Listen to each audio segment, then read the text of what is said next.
Hi guys, welcome back to my channel.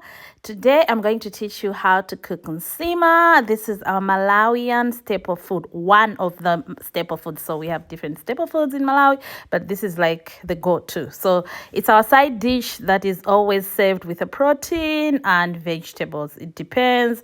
With the protein, sometimes just legumes, so beans and the others, and the vegetables, or meat, fish, and vegetables. Like anyway, so I'm going to teach you my quick and easy way because most people they don't prepare it like this. So here we go.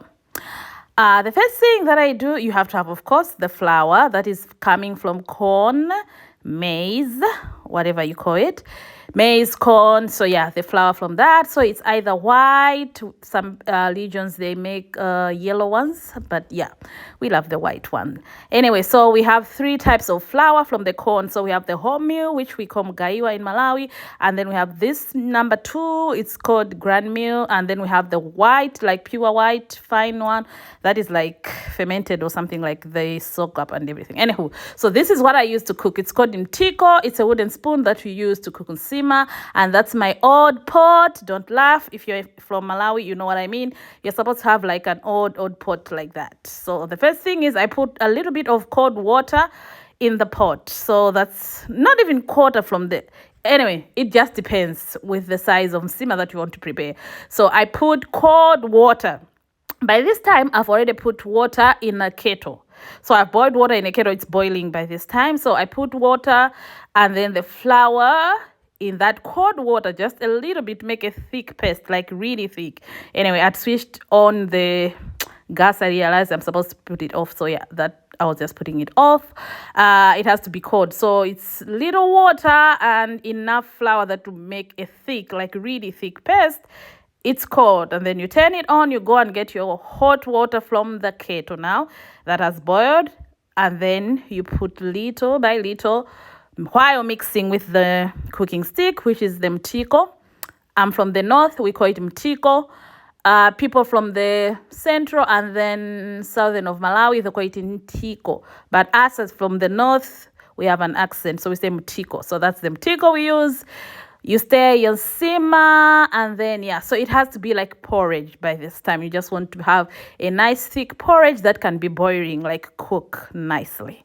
So here I was just waiting for it to get thick. So you keep stirring it, just stirring it until it gets to that consistency that you know this is a nice consistency. It will be able to boil. It's not thick, like it's struggling to breathe, like to boil out from the pot.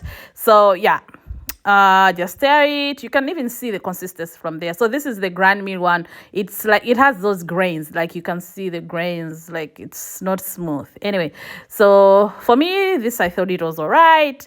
After this, you just cover it with a lid, and then you observe it as it's cooking.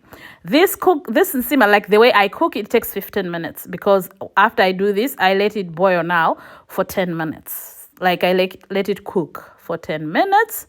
So while it's boiling, I get to prepare the plates where I'll dish the food. And then this is what we use to dish out the food. So this is called chipande.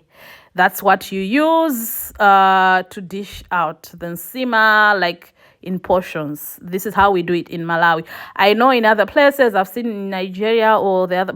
I think in Kenya, my friend from Kenya, they just take like the whole nsima and put in a baking dish. I don't know. Not a dish, like a serving dish. Sorry, not a baking dish. A serving dish. So they just put the whole pot in. But then in Malawi, I think Zambia as well, or some regions, they use that. We call it chipande, like a wooden spoon as well, but in a spoon shape, like an actual spoon now, not that stick one, the cooking the mtiko one. Anyhow, I don't know how to describe that. English is my second language and it's hard for me. Anyhow, so after some minutes, you just come to stir it again, have a look how it is. But by this time now, it was more than 10 minutes. You can even see that it's cooked now because even the smell, it's different. It smells like a nice cooked porridge. You can even see that even the consistency, the food, it has even reduced in size as well. Anyway, so after 10 minutes, then I come back and yeah, there I was trying to show you to say, you see it has reduced in size and all. But anyway, my camera was not too close to the pot for you to see. So you start stirring and putting the flour again. This time you put slowly. So that's how my grandmother taught me, just this part on putting the flour, because I just put like once, like 4 or 5 spoons at once and start stirring. My grandmother, for some weird reasons, she knows, she says people notice when you've just put flour at once and start stirring. So you're supposed to put slowly and be checking the consistency. But when you get used to it, you don't do that. You just put flour, you know this will be enough, and then you start stirring it. And yeah, so here I just realized it wasn't enough. I add some more flour. You're mixing it, and yeah, just cooking it for it to be smooth. It's easier, like for this flour, the grand meal, it's easier.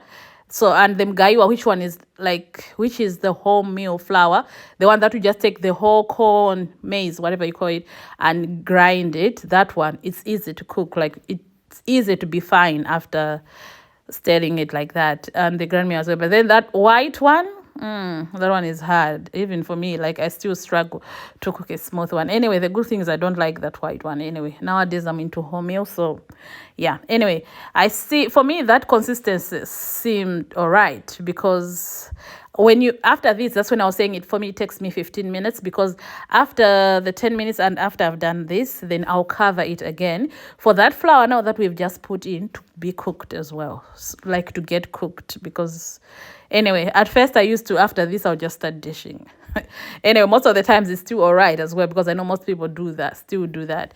But I learned from my aunt that you're supposed to cover it again for that flour that you've just put now to make it thick, to cook as well. So you're giving it time to cook. So you stir it, make sure it's the right consistency, and yeah, after this you just cover it.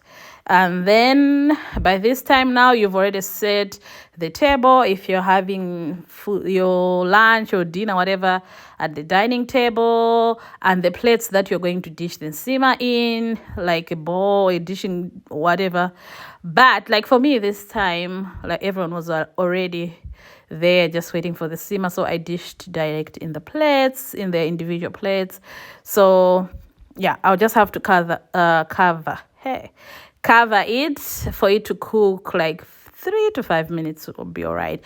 Most of the times you would know as well, because even the smell will change as well, as I said. And you can see there, like you have some water on top there. Yeah, from the steam. I don't know what happens again. Yeah, it's steam anyway. Yeah, this is ready now to be dished. So you just have to take it. You can dish it from there, from the fire. Just switch it off or on. I don't know how you like your what. Anyway, for me, I take it to the sink, and that small container that I was showing you with the mtiko, you put water in there, because this is wood.